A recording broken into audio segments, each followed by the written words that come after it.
जय माता दी दोस्तों, कैसे हैं आप सब। उम्मीद करती हूँ कि आप सब ठीक होंगे। दोस्तों, आटा गूंथते समय ना करें ये गलती, वरना पूरे परिवार पर पड़ सकती है भारी। हमारे देश में ज़्यादातर लोग रोटी का सेवन करते हैं। इसके बिना दिन हो या रात खाना पूरा नहीं माना जाता।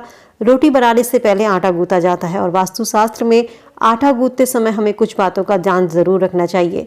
इस दौरान की गई छोटी छोटी सी गलतियां परिवार के लिए भारी पड़ सकती हैं। तो चलिए जानते हैं उन बातों के बारे में जो हमें आटा गूंथते समय जरूर ध्यान रखनी चाहिए। आटा गूंथने के लिए हमेशा तांबे के बर्तन में पानी रखना शुभ माना जाता है। शास्त्र कहता है तांबे के बर्तन में रखा हुआ पानी पवित्र होता है।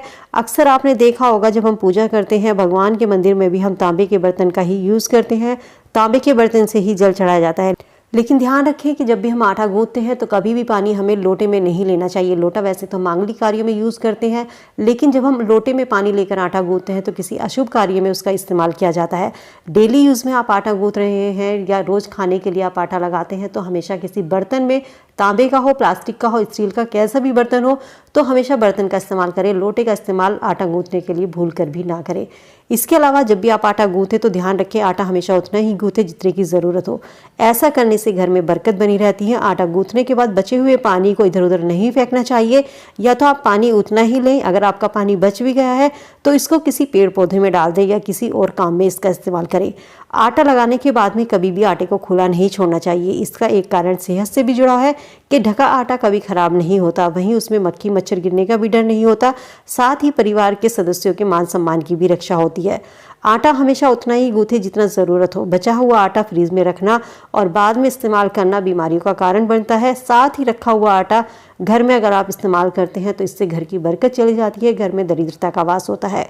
पहले से आटा गूंथ कर ना रखें। अगर ज़्यादा ज़रूरत है और आप आटा गूंथ कर रख रहे हैं तो हमेशा आटे को ढक कर रखें। ज़्यादा आटा गूंथ कर रखने से या पहले से आटा गूंथ कर रखने से घर में नेगेटिविटी का वास होता है।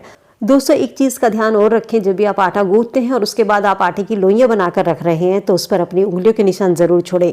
इसके पीछे एक कारण है। कहा जाता है जब हम आटे के गोले जो होते हैं वो हम अपने पूर्वजों को पिंडदान करने के लिए बनाते हैं तो उस पर उंगलियों की छाप नहीं बनाई जाती, वो गोल गोल बनाए जाते हैं।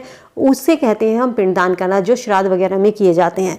तो यदि आप डेली यूज़ में इस तरीके से लोइयां बनाकर रखते हैं, उन पर अपनी उंगलियों की छाप नहीं छोड़ते हैं, तो इसके कारण आपके घर में पितृदोष पैदा हो सकता है। तो जब भी आप लोइयां बनाएं उस पर अपनी उंगलियों की छाप जरूर बनाएं। उम्मीद करती हूँ आटे से जुड़ी ये जानकारी आप सबके लिए यूजफुल होगी। वीडियो अगर पसंद आई और आपको लगा हो कि आपको कोई जानकारी मिली है तो वीडियो को फ्रेंड फैमिली के साथ में लाइक शेयर जरूर कीजिएगा। चैनल पे पहली बार मेरी आवाज़ सुन रहे हैं, सब्सक्राइब करके बेल आइकन प्रेस कर लें ताकि ऐसी ही और वीडियो आपको समय से मिल सके। तो चलिए मिलते हैं नई वीडियो में नई जानकारी के साथ। तब तक स्वस्थ रहिए, खुश रहिए।